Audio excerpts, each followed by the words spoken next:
Park है और भी कई नेशनल पार्क हैं, उसके नजदीक की जो सोसाइटी है वो भी इस काम को अच्छी तरीके से कर सकती हैं। हमारे ग्वालियर के नजदीक में जैसे मुरैना है, ग्वालियर है, तो वहाँ ऐतिहासिक जो मोमेंट है उनके आसपास की सोसाइटियां भी काम कर सकती हैं। तो मेरा आप सभी से एक निवेदन है, इसके लिए आपका मध्य प्रदेश पर्यटन बोर्ड सभी को सब्सिडी भी दे रहा है और लोन के लिए एनबीटीसी आपके को अगर आप अच्छा बना हो तो तैयार है।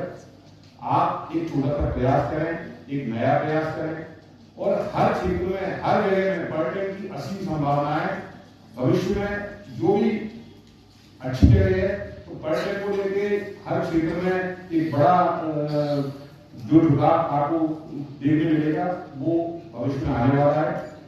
आप किसी भी अपने लोकल की जिला पर्यटन सोसाइटी या अपना मध्य प्रदेश की जो पर्यटन संघ है उससे आप बात कर सकते हैं। पानी का सर ऊपर ही रखी बाहर पीटे का है नहीं कि बाहर नहीं वो बॉटलें रखी हुई वहाँ कहाँ काउंटर पे रखा है, काउंटर पे यहाँ ला जाते एक ला देने लोग आए हैं जो नाइट हाल्ट करें की ट्रेनें 11 के बाद हो या 10 के बाद हो, यहाँ से आप लोग लाल परेड ग्राउंड जा सकते हैं और एक अंतर्राष्ट्रीय वन मेला चल रहा है। तो जो संस्था अंतर्राष्ट्रीय वन मेला करा रही है वहाँ पिछले 9-10 साल से मैं रजिस्ट्रेशन पे था और ये मेला हम ही लगाते थे। अब मैं वहाँ से बाहर आ गया गवर्नमेंट में रजिस्ट्रेशन से अपने मूल विभाग। तो जितनी बातें मैंने कही है हमको इसलिए ज़्यादा समझ में आ रही है कि हमने इसको जीवन छोड़कर वहाँ मेले में देखा है। तो आप लोग अगर जाएंगे तो आप लोग ये देखकर समझ पाएंगे कि मैडम ने जो चीज़ें कही हैं वो इम्प्लीमेंट होकर कैसे करेंगे। जैसे अभी मेरे को याद आया कि पिछले साल या उसके पिछले साल हमने देखा था कि सहजन का जो पत्ता है, सहजन के पत्ते को उन्होंने कॉफ़ी के साथ मिक्स किया हुआ, सहजन के पत्ते को उन्होंने कॉफ़ी पाउडर के साथ मिक्स किया हुआ था। बच्चे ऐसे नहीं पीते, मतलब ऐसे कोई भी चीज़ है वो आसानी से नहीं पीते। आप दूध में सहजन की पत्ती मिला के देंगे तो मिलेंगे, लेकिन आप उनको चॉकलेट मिल्क में देंगे ले लेंगे।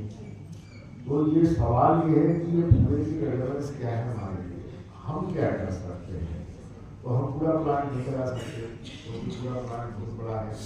फिर उसकी स्केल होता है कि अगर हम आटा बनाने लगे तो हमको ITC में कम्पीट करना है तो थोड़ा मुश्किल काम है। हमें ये देखना है कि उसमें हम कौन से हिस्से में फिट होते हैं। क्या हम आलू सप्लाई करने में फिट हो सकते हैं, क्या हम लहसुन सप्लाई करने में फिट हो सकते हैं। इस एंगल से आप लोग देखिए दूसरा सेशन है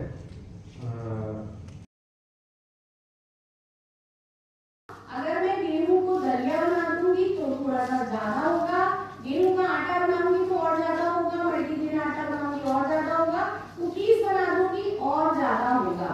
तो जैसे जैसे मैं मल्टीपल प्रोडक्ट का वैल्यू एडिशन कर रही हूँ वहां पे हमें दिख रहा है कि हम लोग किस प्रकार से किसी भी प्रोड्यूस का वैल्यू एडिशन करके किसी भी प्रोडक्ट को कितना हाई वैल्यूज दे सकते हैं।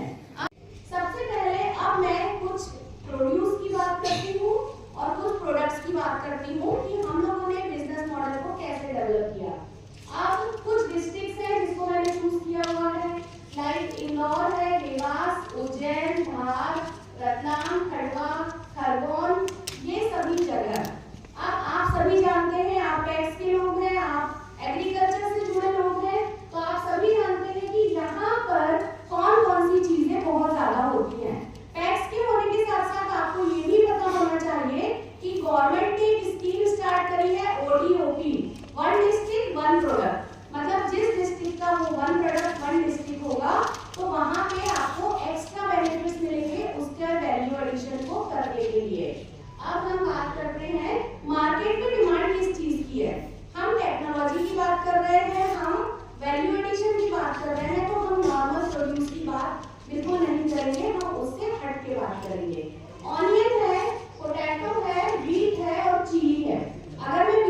हैं।